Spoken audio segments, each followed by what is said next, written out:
దేవుని కృపావాక్యం వింటున్న మీ అందరికీ ప్రభు పేరట వందనాలు. పరిశుద్ధ బైబిల్లో నుండి ఒక వచనాన్ని జ్ఞాపకం చేసుకుందాము. యోనా గ్రంథము 2వ అధ్యాయము 1వ వచనము చదువుకుందాం.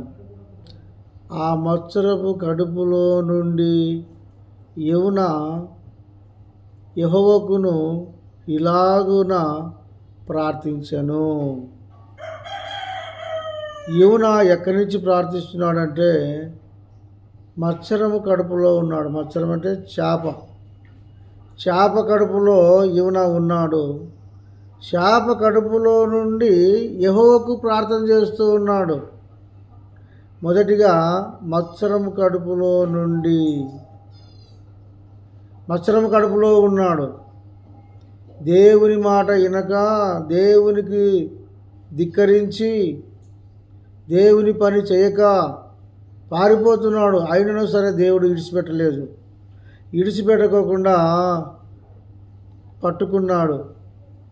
ఆ సమయంలో చేప కడుపులో యోనా ఉండగా ఆ చేప కడుపులో నుండి మొరపెడుతూ ఉన్నాడు.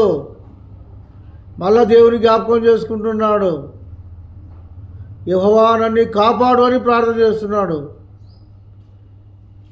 చేప కడుపులో నుండి యోనా ప్రార్థించగా దేవుడు ఎమ్మడి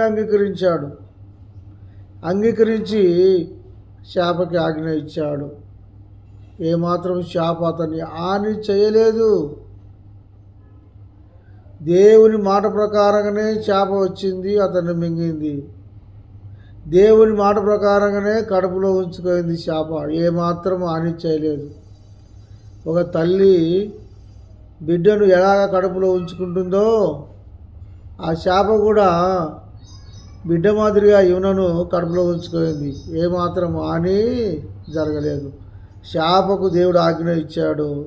చేప కొరకకుండా, ఏమాత్రం హాని చేయకుండా నా బిడ్డను కాపాడమంటే అది మసంగా కాపాడండి. దేవుని మాట చేప వింటుంది.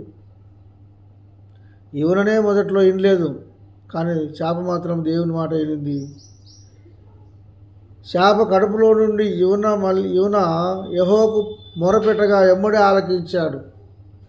ఆలకించి ఎమ్మడే అతన్ని కాపాడి రక్షించినట్టు మనము చూస్తున్నాం.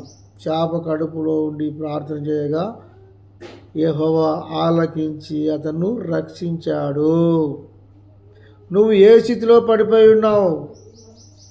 ఏ సమస్యలో నువ్వు పడిపోయినావు? ఏ స్థితిలో దేవునికి విరోధముగా నువ్వు పనిచేస్తున్నావు?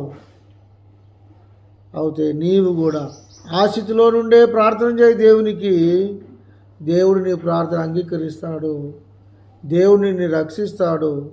మరొక తరుణము నీకు దేవుడు అనుగ్రహిస్తాడు. యోనాను చేప కడుపులో నుంచి తన ప్రార్థన అంగీకరించినట్టు, అతను రక్షించినట్టు నిన్ను కూడా దేవుడు రక్షిస్తాడు. ఈ మాటలు వింటున్నా నీవు యోనా వలె ఏ స్థితిలోనూ పడిపోయినావో ప్రార్థన చేయి. దేవుడు నిన్ను కూడా కాపాడుతాడు. ఈ మాటలు దేవుడు దీవించి ఆశీర్వదించును గాక. ఆమేన్.